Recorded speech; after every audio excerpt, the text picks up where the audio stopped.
Hi, lovely booktubers. I'm Debs. Welcome back to Raina Reads Stuff. I am in the book shack and I am all prepared to do a tag.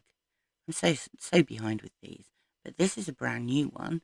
Um, this is a new one from Aaron Read a Book or Aaron Read a Book, who is coming up with some great original tags at the moment. They're lovely. I was tagged by Pat at Book Chat with Pat. Her video was great.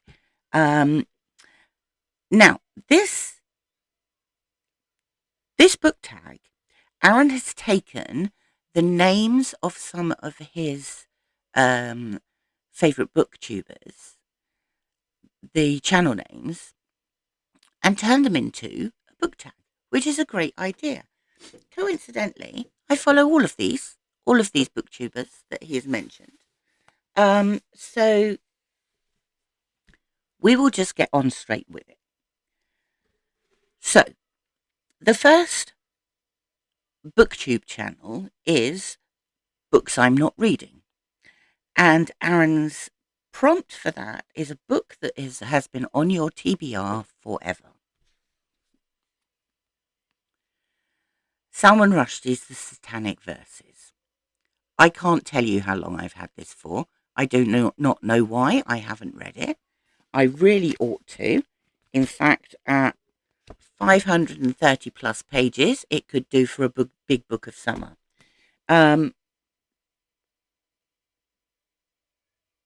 It's meant to be brilliant.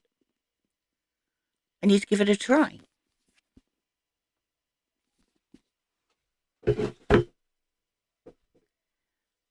The next BookTube channel that Aaron has chosen is Novel Idea. And the prompt that goes along with that is a book with an interesting premise or plot device. For that, I have chosen Elizabeth is Missing by Emma Healy. It's got one of those annoying stickers on the front that you can't peel off, but apart from that, it's a brilliant book.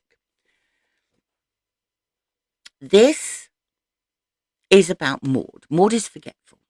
Maud is suffering from the early stages of Alzheimer's. Maud's daughter leaves notes all over the place to remind Maud about things. There's a post-it note in Maud's pocket, and it says, Elizabeth is missing. Now, Elizabeth is Maud's friend, Maud's best friend. Maud cannot remember why she's got this note in her pocket saying that Elizabeth is missing, but she is absolutely adamant that Elizabeth is missing.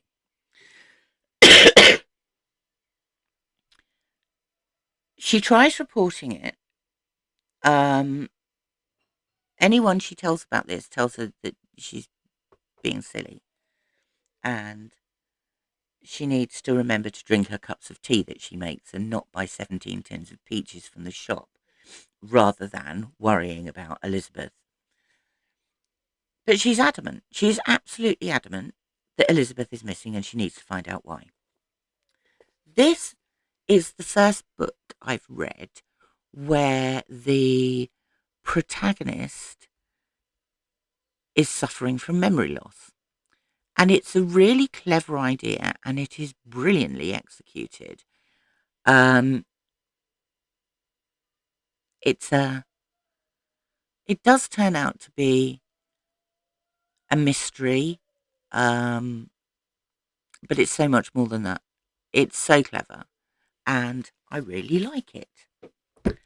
So, next on the list is the BookTube channel is Revenant Reads, and the prompt is a book where someone has returned from the dead.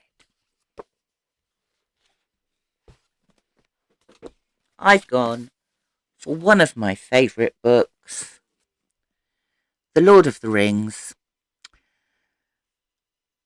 Most people probably know the story. If you haven't read the book, you've probably seen the film. A party of diverse characters treks off across the mountains to try and destroy the One Ring. The party comprises of human, elf, hobbits, dwarves, and Gandalf, the wizard. Whilst trying to make their way through underground passages underneath a dwarf mountain, Gandalf dies. If you haven't read the book or seen the films, this is going to be a spoiler, but by merit of the fact this is a book where someone returns from the dead, I'm going to tell you Gandalf returns from the dead. I love this book. I love the world. I love the characters. I love the writing. I think it's spectacular. Right. Criminally is our BookTube channel for this one, and the question and the prompt is a book where a crime takes place. I could have gone with Ed McBain because that's Criminoli's favourite. Instead, I'm going to go with this, Burial Rites by Hannah Kent. I read this last year, maybe the year before, and it was one of my books of the year. I absolutely loved it. This is written by an Australian, but it's about Iceland. And in Northern Iceland in 1829, 3 people were convicted of the murder of a man on a remote farm. A woman is condemned to death for he was her lover, for murdering him. And there aren't any jails. So they don't know what to do with her until the sentence is carried out. And so they place her with a remote farming family, and they are charged with looking after her and making sure she doesn't escape before she is executed. And they're not happy about it, but they don't get a lot of choice. This is all based on a true story. And Hannah Kent apparently was studying in Iceland when she came across some information about this case. And she's based her novel on that, and it's brilliant. I really liked it. It's tense. It's psychological. It has so much atmosphere. If you like, I do like Scandi Noir. I like the idea of the snow and the claustrophobia of being somewhere where the elements are really quite extreme. Really good book. Loved it. Where are we now? Number 5. This is Book Time with Elvis, Mark. And the prompt for this is a book about time or time travel. I didn't know which one of these to choose. Toshikazu Kawaguchi, Before the Coffee Goes Cold. I think there may be 3 or 4 of these now. I love them. I think they're great. They're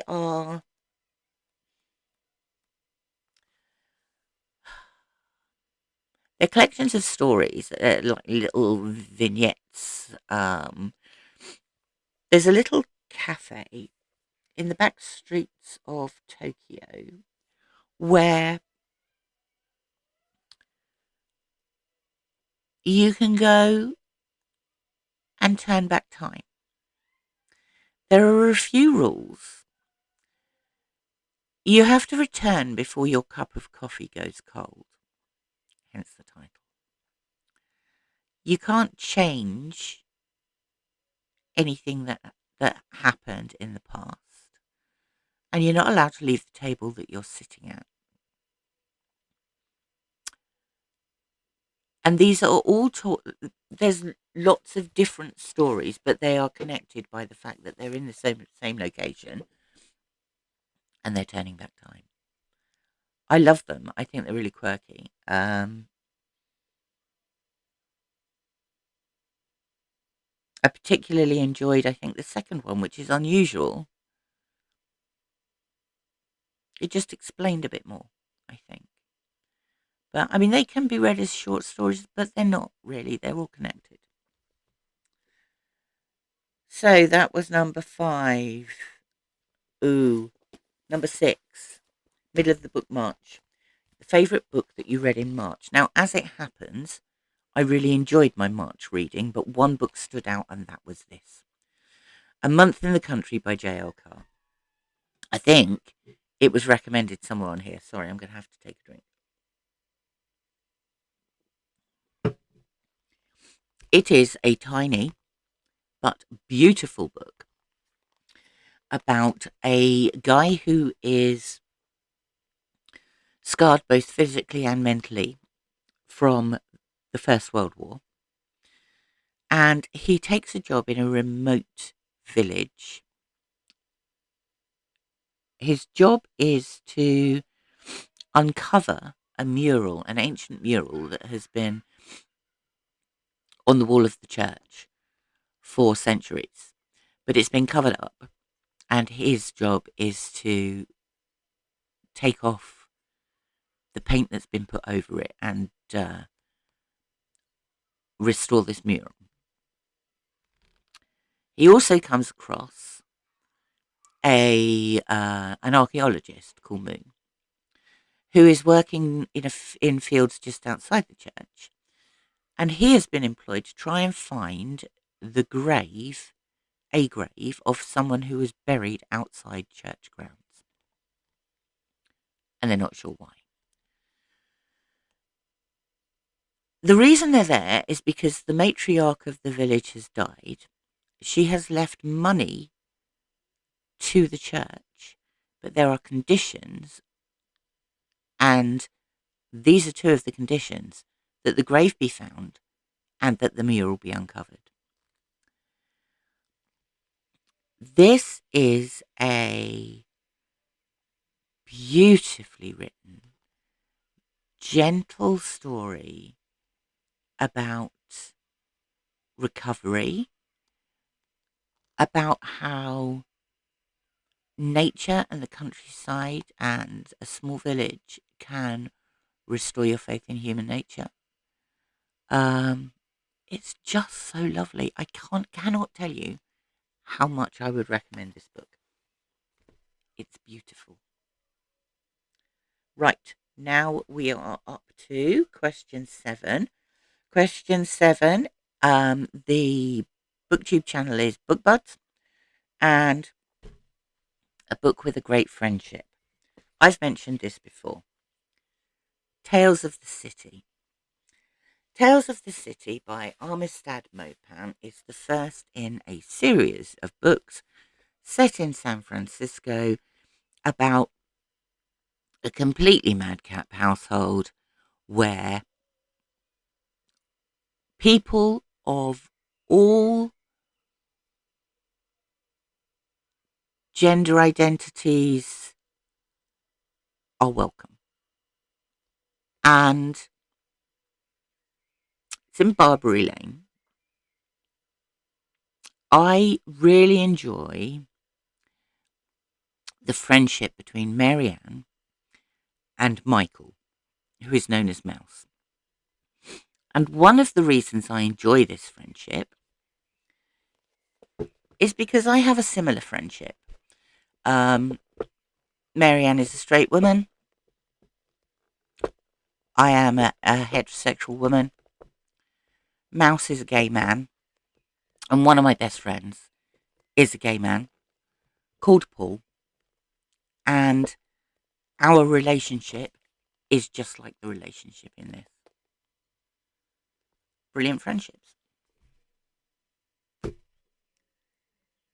Right. At number 8, the BookTube channel is Obscure Book Adventures, Annie. A book that you love that never gets talked about. This. It's called The Daughters of Time. It's by Josephine Tay. It was written in the 40s, 30s. When was this written, please?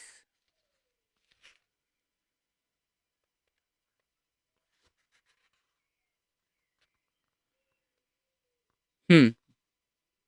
Well, the copyright's owned by the National Trust in 1951. That was when Josephine Tay died and left the copyright of her novels to the National Trust. Anyway, this is a book. It's one of a series of books about Inspector Grant. Inspector Alan Grant of Scotland Yard has... There are a number of books about him. This lighting's really shocking today. Number of books about him. In this book, he is laid flat on his back in bed because he's fallen through someone's ceiling during an arrest and he's broken his leg. And he's bored. Really bored. So a friend comes to visit him. and he says he ought to investigate something else, rather than a crime. So she goes off to the National Portrait Gallery and she comes back with a load of pictures of paintings that are in the National Portrait Gallery. And he is drawn to this picture here. Now, he prides himself on being able to read people's faces, and he sees in this picture a relatively kind, benevolent face. Then he finds out it's Richard III. And Richard III is rumoured in history to have killed his nephews, the princes in the Tower. So, his friend finds him an American guy who is studying at the National Library and doing research. And they join forces to try and piece together any information they can, first-hand information, that either proves or disproves that Richard III killed the princess in the Tower. And it's clever. It's clever, and it's... I love Josephine Tay. You don't hear about her very much anymore. She wrote books like Brat Farah, as well as her Inspector Grant series. She was also a playwright. Wrote a lot of radio plays as well. So that's my choice for this. Finally, well, almost finally, number 9, the book channel is Savage Reads. The prompt is a book with a monster or a beast, or human acting monstrously or beastly. I'm going with this. At Night All Blood is Black by David Diop. This is one of the most incredible books about the First World War. And sorry, I've still got this cough and it's driving me insane. It's about 2 Senegalese soldiers who go to fight for France in the trenches in the First World War. And they are called Alpha and Mademba. Mademba is killed in a very brutal way. And Alpha is left on his own with this hideousness going on around him. And this book is a brilliant depiction of someone descending into madness. He decides he needs to avenge his friend, they were like brothers. And so he sets out on this killing spree with no fear whatsoever, to the extent where he actually terrifies his own compatriots and becomes a monster himself. It's so brilliantly written, this book. If you're going to read a book about the First World War, I would seriously recommend that one. So, the final question is a book that fits your own channel name or name of a channel that you love. You see, among these are some of my favourite booktubers already. And some of my other favourite booktubers, it would be very difficult to turn their channel names into something, as is mine. I mean, what do you get out of Raina Reid stuff? So I think I'm just going to leave that one there. I am going to tag some people.